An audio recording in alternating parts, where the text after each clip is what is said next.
किसी राजा को सख्त होना चाहिए, एक योद्धा, एक शिकारी। पर मां के लिए जरूरी है बच्चों की परवरिश, उनका पेट भरना, उनकी रक्षा करना।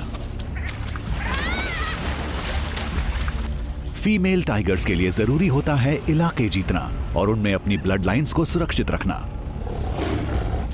और कुछ ऐसा करने के लिए कुछ भी करने को तैयार रहती हैं।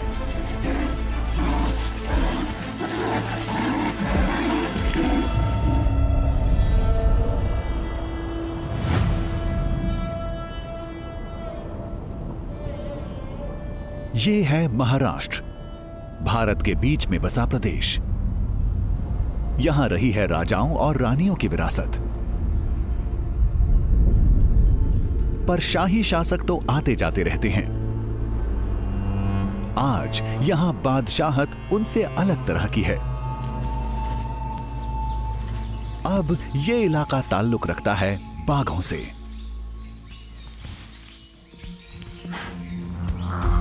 आज जंगलों में 3000 से भी कम बंगाल टाइगर्स बचे हैं। बाघ ऐसे इलाके ढूंढते हैं जहां शिकार भी हो और पार्टनर्स भी। और भारत के बीच वाले हिस्से में इस नजरिए से कोई भी इलाका ताडोबा जितना बेशकीमती नहीं। ये जन्नत ताल्लुक रखती है लीला से। इसके 4 बच्चे हैं जिनकी उम्र है करीब 18 महीने। और ये सभी अब भी इसी पर निर्भर करते हैं। पर एक इनमें से जरा अलग तरह का है।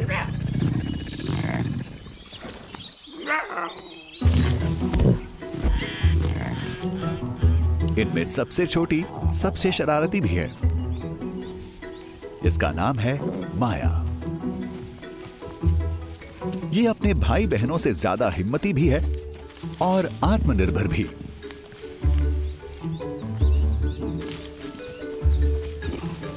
ये तो अभी से उन पर अपना दबदबा जताने लगी है, जबकि इसे ये बात मालूम भी नहीं। और ये झलक है आने वाले दिनों की।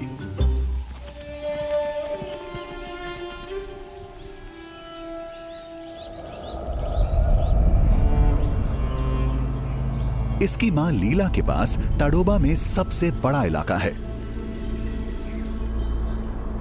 नदियां, ऊंची ऊंची चट्टानें और 5 जलधाराएं।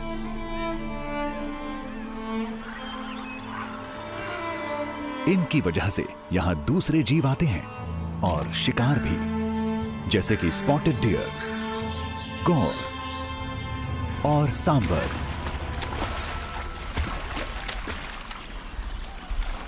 यह जगह माया और उसके भाई बहनों के लिए किसी जन्नत से कम नहीं।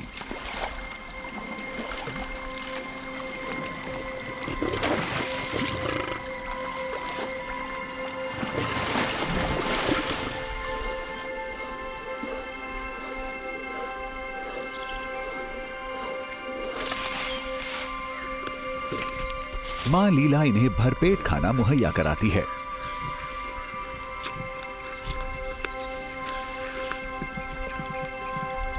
जब तक मां आसपास रहती है, बच्चों को किसी चीज से डरने की जरूरत नहीं।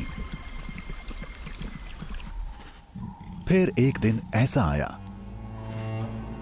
जब लीला शिकार से लौटी ही नहीं। शायद उसे अवैध शिकारियों ने मार डाला था।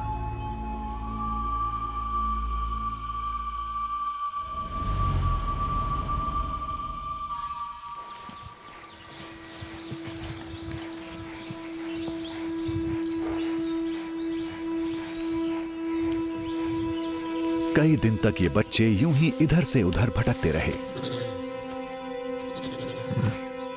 पर फिर माया के अंदर की आजाद शेरनी जाग उठी और वो अपने परिवार को छोड़कर निकल पड़ी अपनी मां के इलाके में।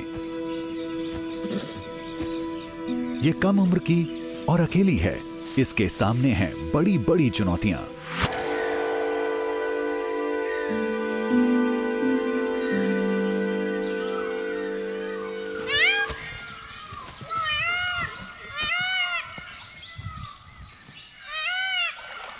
इसका पेट भरने के लिए मां यहां नहीं है।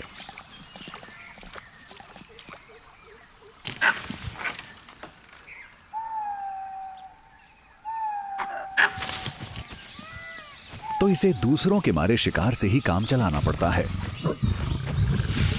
पर अगर माया को बड़े होने तक जिंदा रहना है तो ये दूसरों की छोड़ी हुई खुराक पर निर्भर नहीं कर सकती। उसे इस तरह के हिरण का शिकार करना होगा।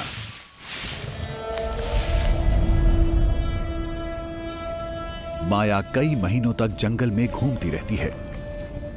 इसका सीखना, खुद को हिम्मती बनाना और हालात के मुताबिक ढलना जारी रहता है। इसकी मां ने इसे कई सबक नहीं सिखाए।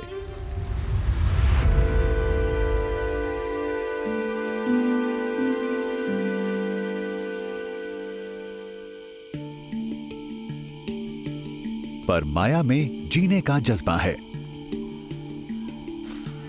और आखिरकार ये और बड़ी होने तक खुद को जिंदा रख ही पाती है। भूख इसे आगे बढ़ाती रहती है। दोपहर का वक्त है और तापमान 45 डिग्री तक पहुंच गया है। हर जीव पानी के तालाबों तक पहुंच गया है। माया के पास कई विकल्प हैं।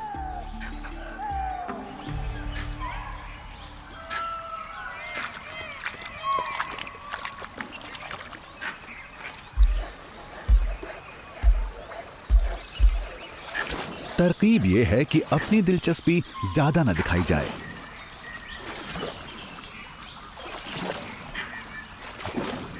इंडियन वाइल्ड बोर्स पास ही चल रहे हैं।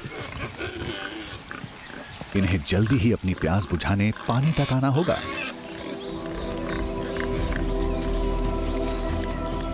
इनमें से एक बाकी सबसे अलग हो गया है।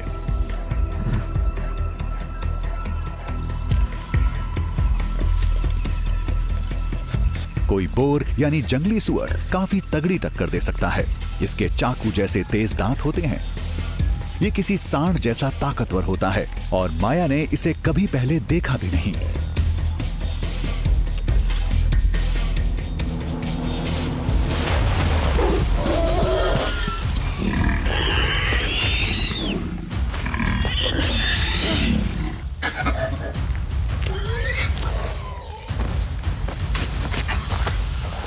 इसकी कोशिश काफी नौसीखियों जैसी रही। इसने दरअसल एक गलत एंगल चुना।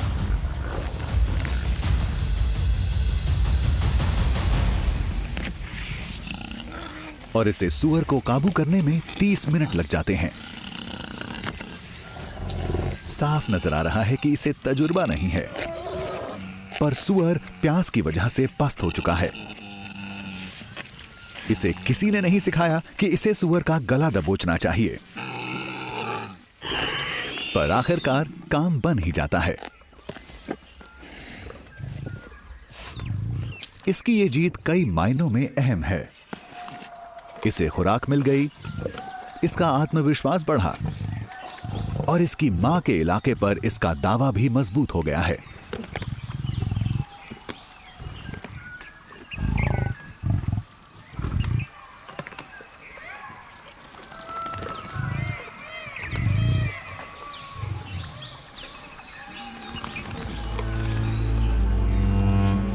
अब ये सारी जगह इसकी है और इस बेशकीमती जगह का नाम है तडोबा।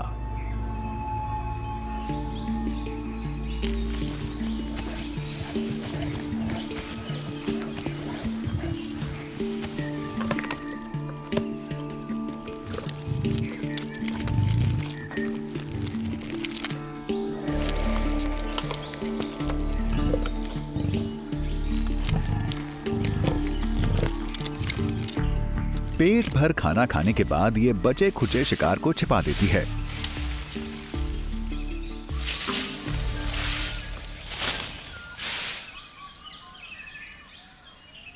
ये इस जंगली सुअर से कई दिन तक अपना पेट भरती रह सकती है।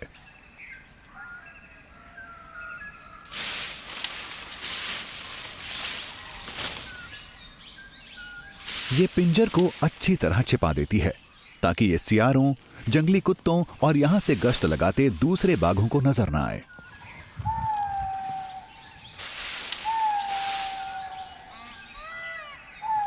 जल्दी ही नर बाघ इससे मिलन करने के लिए आने लगेंगे।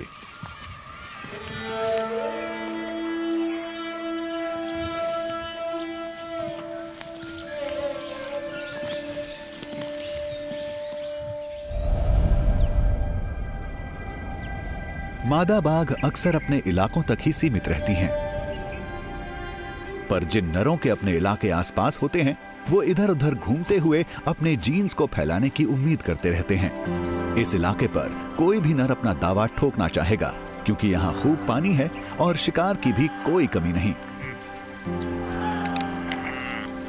इतने बड़े इलाके में सिर्फ एक शेरनी है और आसपास कोई नर भी नहीं है, तो ये बात ज्यादा देर तक नरों की नजरों से छुपी नहीं रह सकती। और जल्दी ही पहला खानाबदोश नर यहां आ पहुंचता है।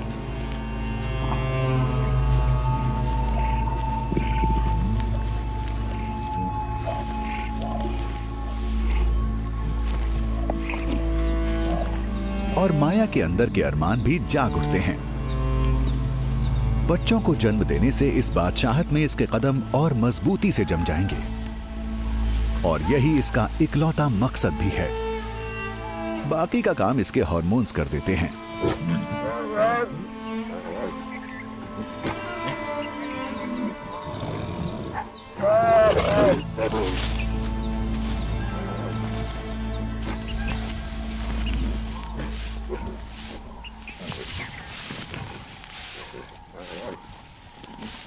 माया जो चाहती थी उसे मिल गया है।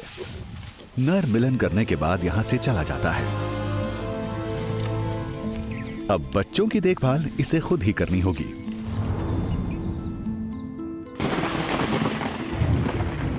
पर उससे भी पहले इसे मॉनसून के मौसम का सामना करना पड़ेगा। 3 महीने तक बारिश लगातार होती रहती है।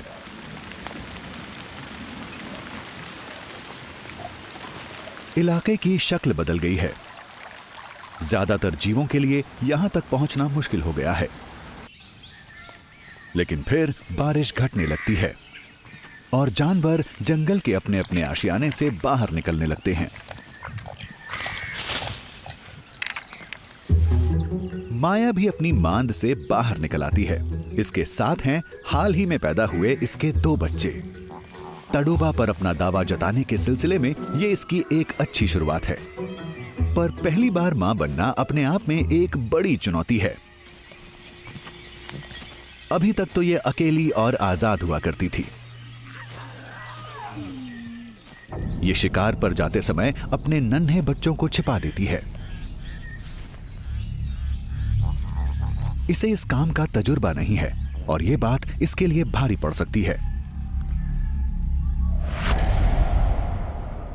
यह जगह बेशक किसी जन्नत जैसी लगती है,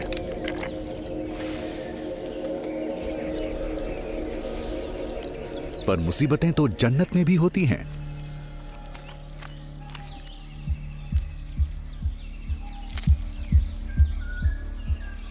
यहां भी जान बचानी होती है।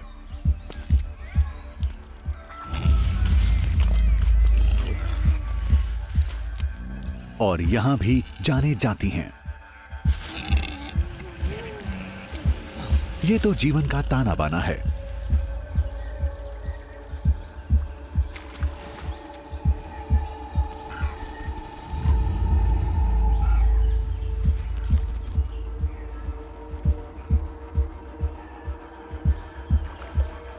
यूं तो शिकारी जीव अपना पेट भरने के लिए शिकार करते हैं,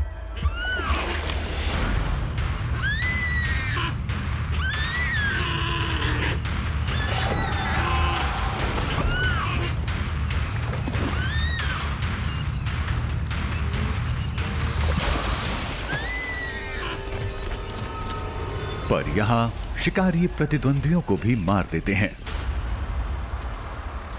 माया जब अकेले शिकार कर रही थी तो एक दुश्मन वहां आ धमकता है। भारत में वाइल्ड डॉग्स को ढोल कहा जाता है। इनका झुंड में होना ही इनकी ताकत है। ये जोशीले शिकारी खाने के लिए बाघों से मुकाबला करते हैं। और ये आने वाले खतरे को मिटाने के लिए बाघों के बच्चों को मार डालते हैं।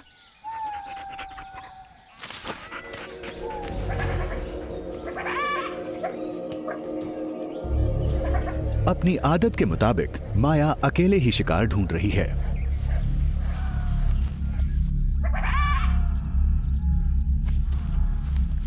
बच्चे बोर होकर अपनी मान से बाहर निकल आते हैं और ढोल इन्हें देख लेते हैं।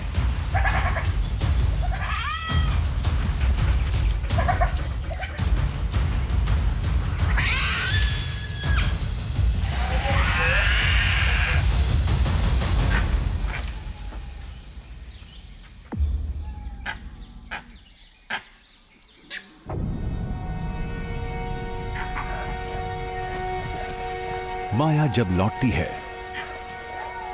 तो उसे वहां सन्नाटा पसरा नजर आता है।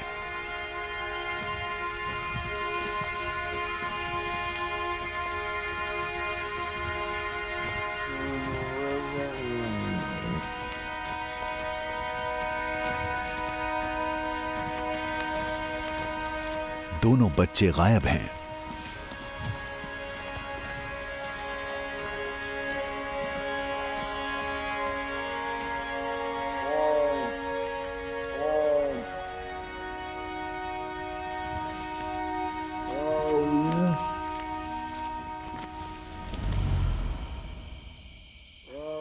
ये उन्हें रात में बहुत देर तक आवाज लगाती रहती है।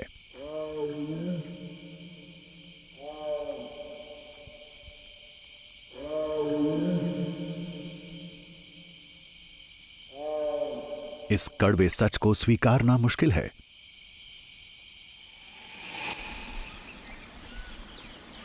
एक बार फिर माया अकेली हो जाती है।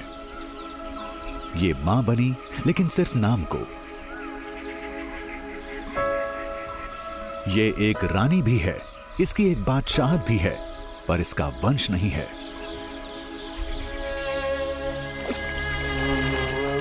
अब क्योंकि इस पर बच्चों की जिम्मेदारी नहीं है, तो ये एक नए साथी से मिलन कर सकती है और ये जानती है कि कोई खाना बदोश नर जल्दी ही यहां आ भी जाएगा। आखिरकार इसमें अपना खास आकर्षण जो है, सूखे के मौसम की गर्मी बढ़ती जा रही है और एक खाना बदोश नर इधर आ ही जाता है।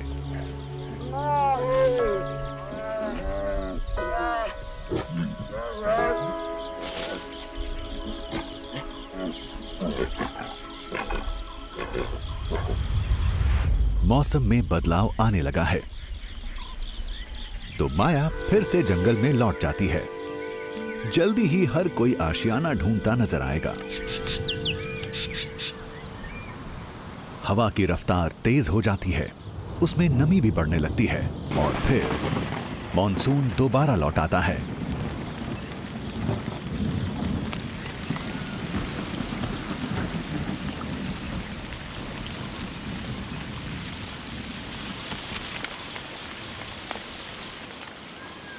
पानी इस इलाके की शक्ल बदलने लगता है।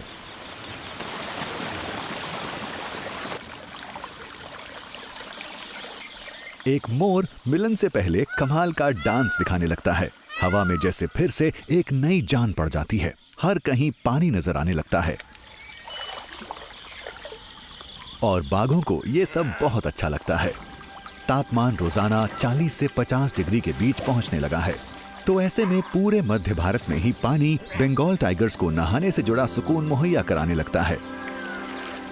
ये इसे पीते हैं, इसमें खेलते हैं और आराम करते हैं। और मौसम जितना सूखा होता जाता है, इन्हें पानी में उतना ही और मजा आने लगता है।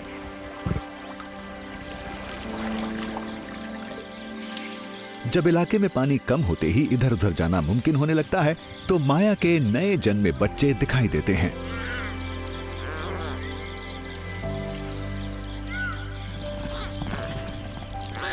ये 3 बच्चे एक बार फिर इसके इलाके पर इसका दावा मजबूत कर देते हैं। माया शिकार से फुर्सत लेकर इस बार बच्चों के पास ज्यादा समय गुजार रही है।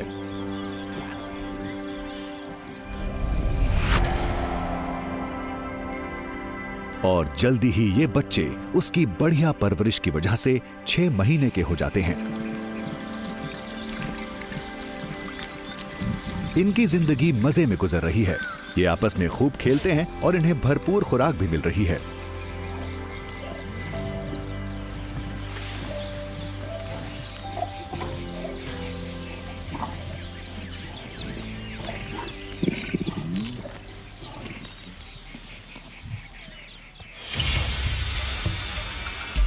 बच्चे एक दूसरे के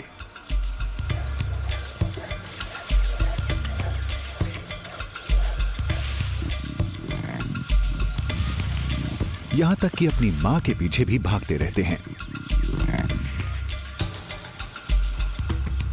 शुरू में खतरे से घिरे लगने वाले माया के ये बच्चे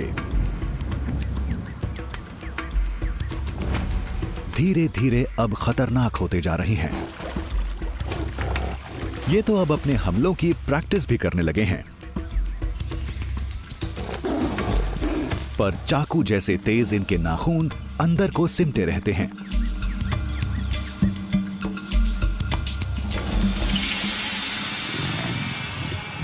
बोला नाम के नर बच्चे से मां को कुछ ज्यादा ही लगाव है। इनका आपसी रिश्ता खास मालूम होता है। इसमें एक जूझने का जज्बा भी दिखाई देता है।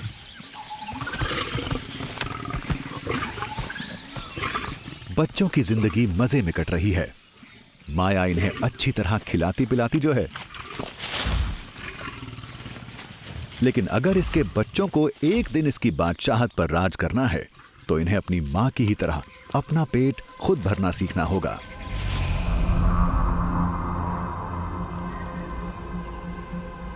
आज सबक सीखने का पहला दिन है। माया को अपनी मां से शिकार का पीछा करना सीखने का मौका नहीं मिला था।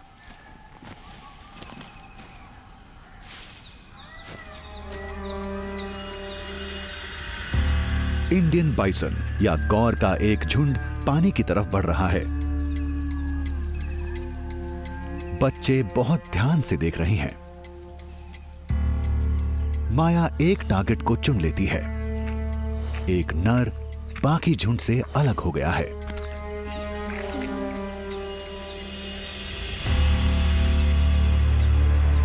इसके ये सींग बड़ी आसानी से किसी बाघ की आंतें बाहर निकाल सकते हैं और अपने इन खुरों से ये एक ही किक में टांग भी तोड़ सकता है।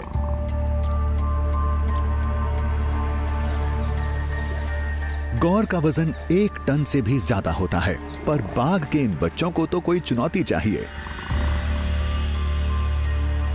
माया घास में जा छिपी है, वो नजर नहीं आ रही।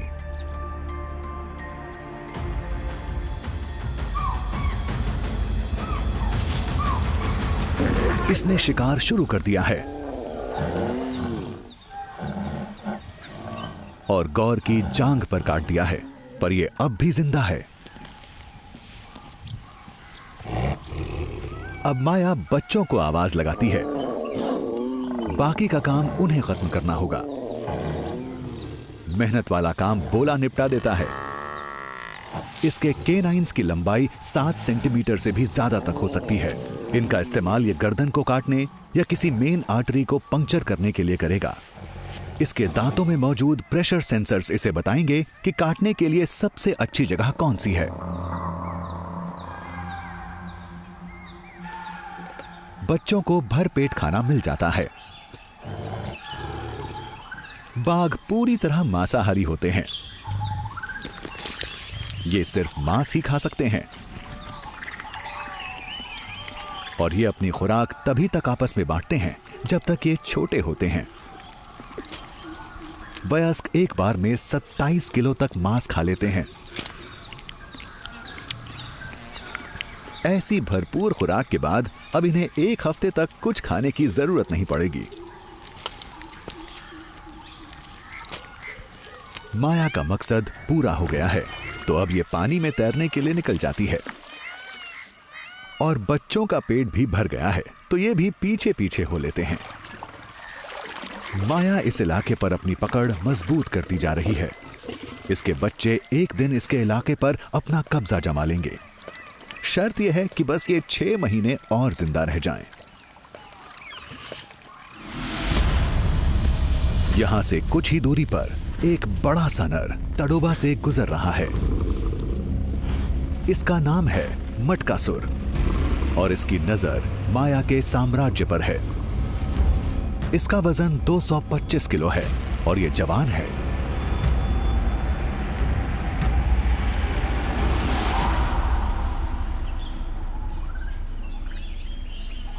मटकासुर तड़ोबा की खूबियों का जायजा ले रहा है और इसे जो कुछ दिखता है वो इसे पसंद आता है और ये किसे पसंद नहीं आएगा। इसे या तो ये इलाका जीतना होगा या फिर इस इलाके पर राज करने वाली इस मादा को। अब इनमें से जो भी हो, ये उन बच्चों को बर्दाश्त नहीं करेगा जो इसके नहीं हैं।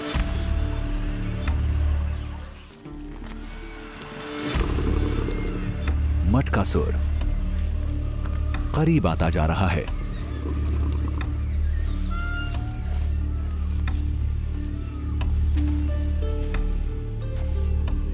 माया की गंध के पीछे पीछे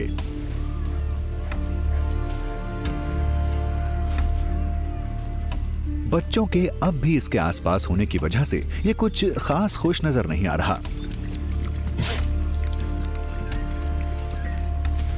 और ये अपनी नीयत जाहिर भी कर देता है।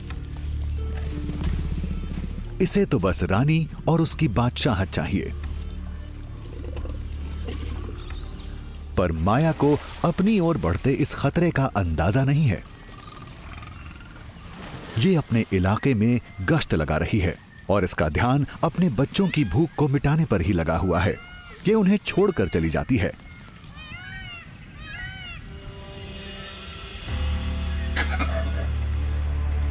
और मटकासुर बच्चों के करीब आता जाता है।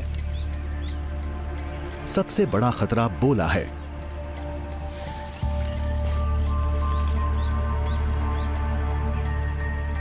मादाएं तो पीछे हट जाती हैं,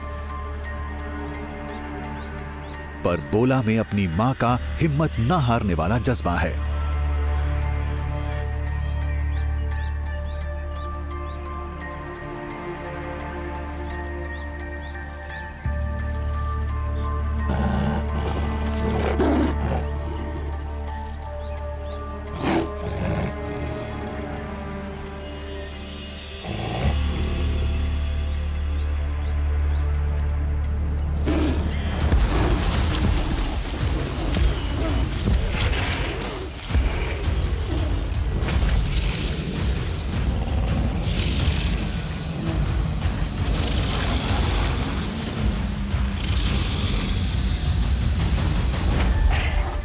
शुक्र है कि यह मामला सिर्फ एक झड़प तक सीमित रहा।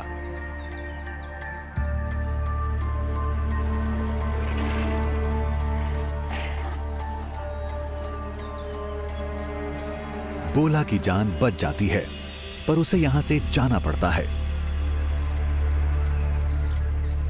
तो मटकासुर अपने पहले लक्ष्य को पाने में कामयाब रहा।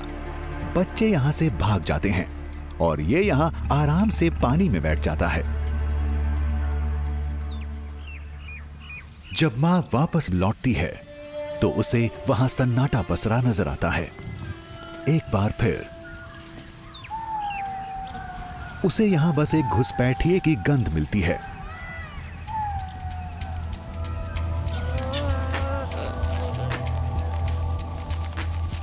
दोबारा मां बनने की माया की कोशिश कुछ मायनों में तो बेहतर रही, पर इस बादशाहत में अपनी ब्लड लाइन को कायम रखने की इसकी कोशिश दोबारा नाकाम हो गई। ये इस नए नर को घास नहीं डालती। पर मटकासुर इतनी आसानी से हार मानने वालों में से नहीं है।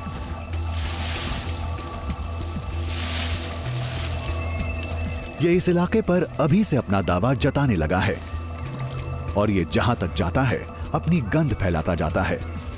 इसने बच्चों को यहां से भगा दिया है, यानी इसका आधा काम तो हो गया। अब इसे बस ये इंतजार करना है कि माया इसे स्वीकार कर ले। उसे मटकासुर की मौजूदगी का अंदाजा है, पर वो ना तो इसे लड़कर भगाना चाहती है और ना ही पास आने देना चाहती है।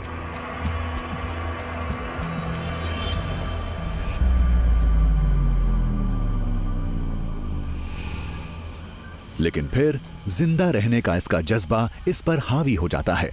मिलन करने को उतावले बाघों के दिमाग में बस एक ही बात होती है, अपनी ब्लड लाइन को हमेशा के लिए कायम रखना। तो माया फिर से कोशिश करती है।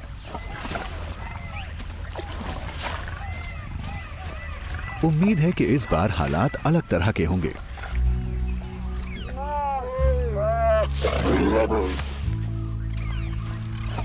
शायद मटकासुर आसपास ही बना रहे और इसे सुरक्षा मुहैया कराए।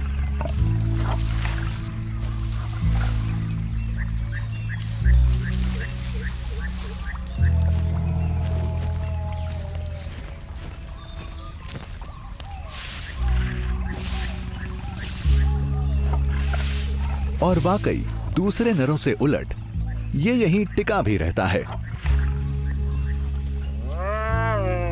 माया बखूबी जानती है कि मौसम बदलने पर बच्चे फिर से नजर आ सकते हैं और इसे अपनी बादशाहत के लिए एक शाही फैमिली की परवरिश का मौका फिर से मिल सकता है।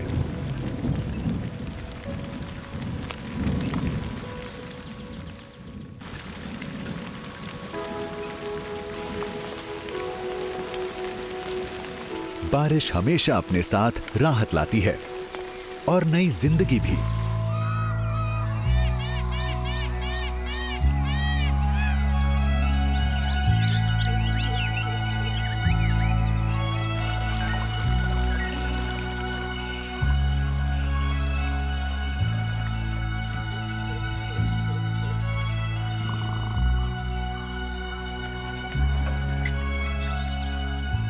माया को इसने 2 बच्चों का तोहफा दिया है।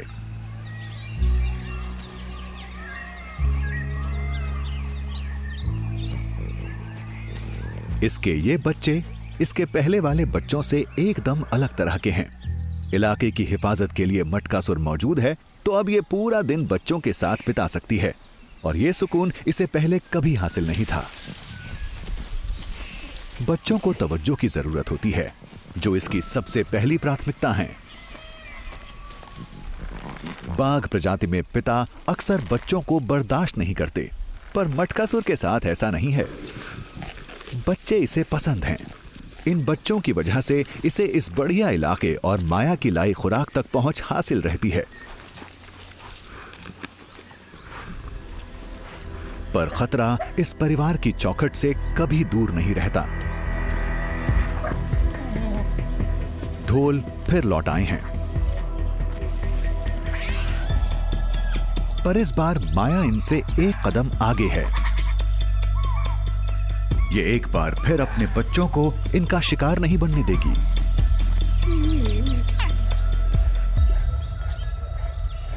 ढोल पानी की तरफ बढ़ जाते हैं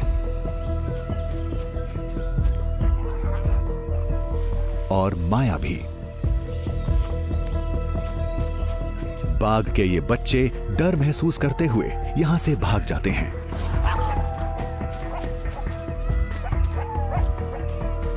बाघ एक काम में बहुत माहिर होते हैं और वो है गायब हो जाना।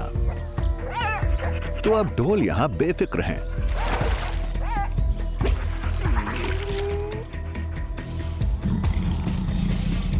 पर माया इन्हें चैन से नहीं बैठने देगी। ढोल डर के मारे चिल्लाने लगते हैं।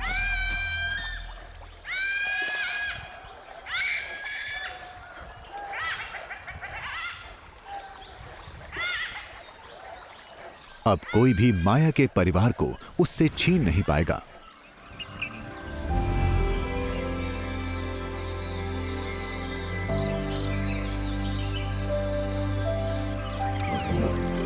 बच्चे अब 8 महीने के हो चुके हैं और ये हमेशा खतरे की जद में नहीं रहेंगे। ये जिस तरह खेल खेल में ऐसी मुठभेड़ें करते रहते हैं, वो इन्हें जल्दी ही ताकतवर शिकारी बना देंगी। इनमें जबरदस्त कंपटीशन है और ये प्रैक्टिस और हौसला अफजाई के लिए एक दूसरे पर निर्भर करते हैं।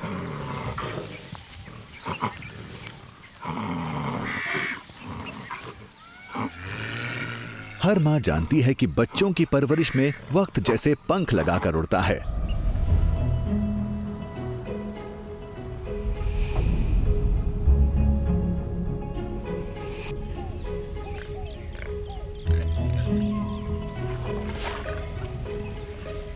बच्चे अब जल्द ही किशोर बनने वाले हैं।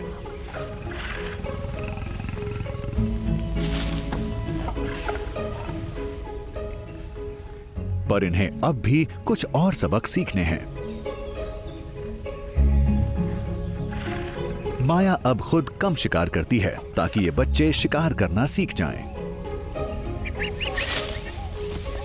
अगर ये छोटे मोटे जीवों का शिकार भी करते हैं तो ये ज्यादा आत्मनिर्भर बन पाएंगे।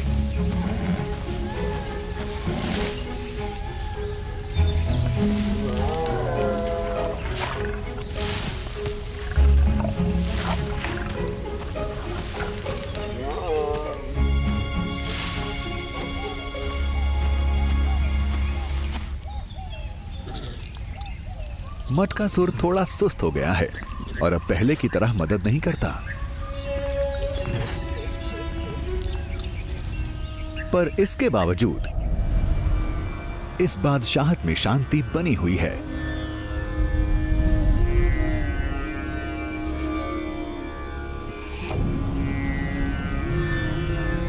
अभी तक तो।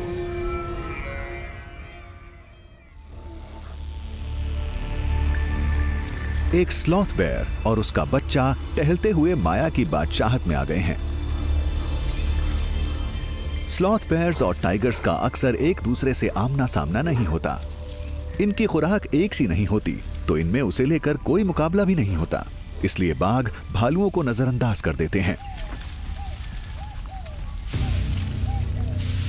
पर मटकासुर अपना रौब जमाना चाहता है।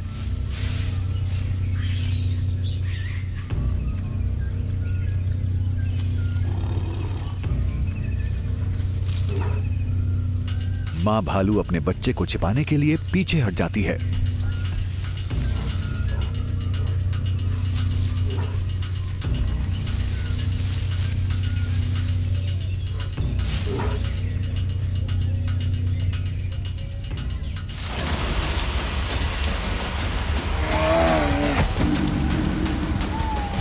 बेशक स्लॉथ बेयर्स छोटे होते हैं पर इनके दांत और नाखून इनके जानलेवा हथियार हैं। ये मां बाघ को अपने बच्चे के नजदीक नहीं आने दे रही। बाघ को इस लड़ाई से कुछ हासिल नहीं होने वाला।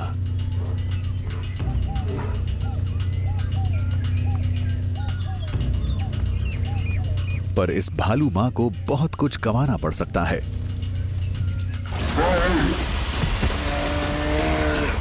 ये बचाव के लिए खुद को गोलमोल कर लेती है। अगर ये मारी गई तो बच्चा भी नहीं बचने वाला।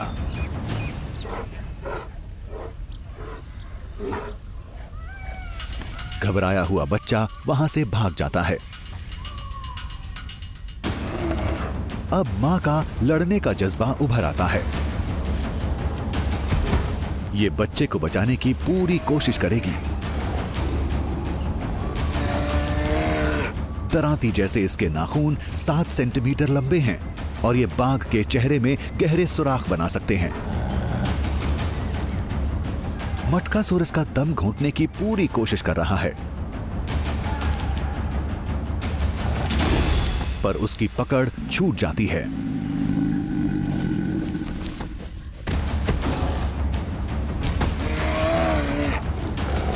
मां फिर लड़ना शुरू कर देती है।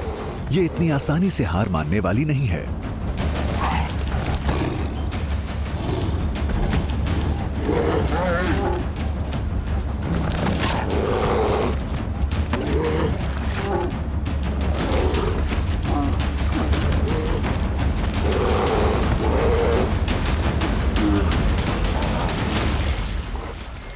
मटकासुर हार गया है और घायल भी है। ये किसी रानी के लायक नहीं है। अगर ये किसी स्लॉथ बेयर को नहीं भगा सकता तो ये ऐसे बड़े नरों से कैसे लड़ेगा जो इसके इलाके को हथियाने की कोशिश कर सकते हैं। और ये माया के वंश वृक्ष से ताल्लुक भी नहीं रखता। तो अगर ये रक्षा नहीं कर सकता तो ये एक खतरा ही है और माया के मेहनत से किए गए शिकार पर जी रहा है। यहां सिर्फ एक नर के लिए ही जगह है और वो माया की संतान ही होगा। इसकी ये संतानें पहले वाले बच्चों के मुकाबले ज्यादा बड़ी हो गई हैं, तो अब ये इस बाजी को हारने वाली नहीं है।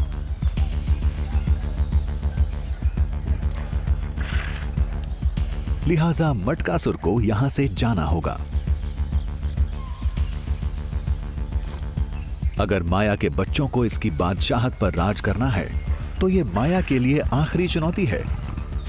उसे उस पार्टनर को अलविदा कहना होगा जो काफी समय से उसके साथ रहता आया है, लेकिन खून के रिश्ते ज्यादा मजबूत होते हैं।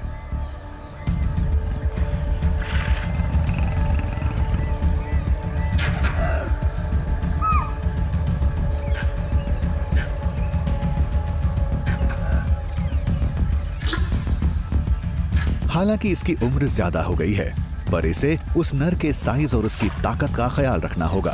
अगर माया को कोई चोट लगी तो ये इसके खुद के और इसके बच्चों के लिए मौत की सजा जैसा होगा।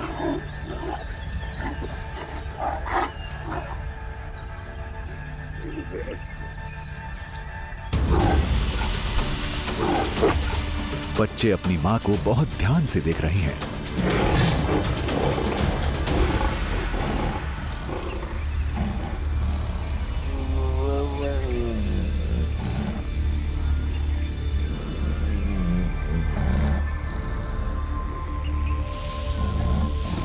मां बार बार हमला करती है।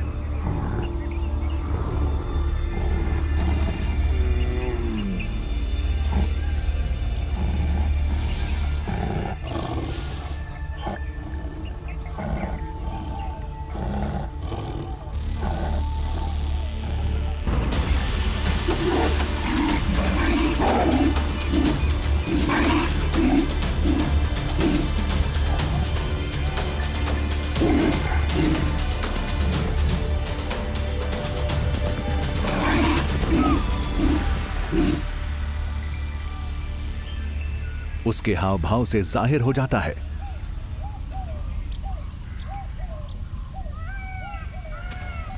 कि अब मटकासुर यहां नहीं रह पाएगा। वो यहां से निकाला गया।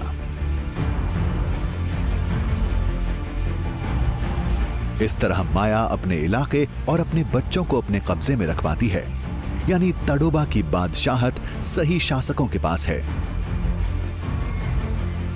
इसने वो पा लिया जो ये चाहती थी।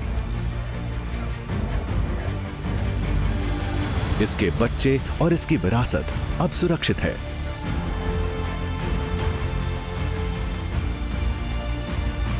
अब ये बच्चे इस जन्नत में अपने अपने इलाके बनाने के लिए आजाद हैं। इस मां ने उन्हें वो महारतें दे दी हैं जो इन्हें फलने फूलने के लिए चाहिए, और अब तारू की ये बादशाहत उन्हीं के हाथों में है।